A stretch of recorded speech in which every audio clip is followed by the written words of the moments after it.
చరిత్రలో ఈరోజు ఛానల్కి స్వాగతం. ఛత్రపతి శివాజీ మహారాజ్ కుమారుడైన సంభాజీ మహారాజ్ భారతదేశ చరిత్రలో అత్యంత ధైర్యశీలి, త్యాగశీలి రాజుగా నిలిచారు.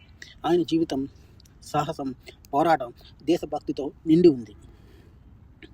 1657వ సంవత్సరంలో జన్మించిన సంభాజీ చిన్నతనం నుంచే అద్భుతమైన ప్రతిభను కనబరిచేవారు. సంస్కృతం, మరాఠీ, పర్షియన్ వంటి భాషల్లో పాండిత్యం సాధించారు. కవిత్వం, వ్యూహశాస్త్రం, ధైర్యం ఈ 3 లక్షణాలు అతని వ్యక్తిత్వాన్ని నిర్మించాయి. 1681లో శివాజీ మహారాజ్ మరణానంతరం సంభాజీ మరాఠా సామ్రాజ్యానికి రాజయ్యాడు. ఆ కాలంలో మొఘల్ సామ్రాజ్యం దక్షిణ భారతంపై విస్తరించేందుకు యత్నిస్తుంది. ఈ సవాలును ఎదుర్కొనేందుకు బాధ్యతగా సంభాజీ భుజాలపై పడింది. మొఘల చక్రవర్తి రాజు అయిన ఔరంగజేబు సేనలను పంపి మరాఠా శక్తిని అణచివేయాలని అనుకున్నాడు. కానీ సంభాజీ ధైర్యంగా ప్రతిఘటించాడు.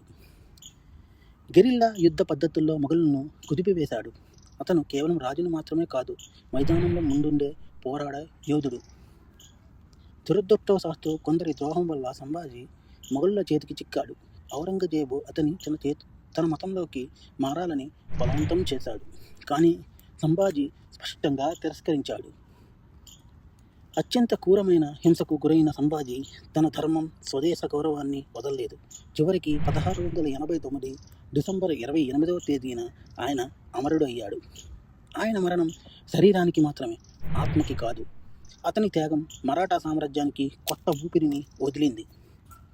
సంభాజీ మహారాజ్ ధైర్యానికి ప్రతీక, మత, దేశ గౌరవానికి నిలువెత్తు ఉదాహరణ, త్యాగానికి మారుపేరు. సంభాజీ జీవితం మనకు నేర్పేది ఒకటే: ప్రాణం పోయినా ధర్మం పోకూడదు. జై సంభాజీ మహారాజ్కి జై. చరిత్రలో ఈరోజు ఛానల్ని లైక్ చేయండి, షేర్ చేయండి, సబ్స్క్రైబ్ చేయండి. కింద కనబడుతున్న బెల్ ఐకాన్ని ట్యాప్ చేయండి. Thank you.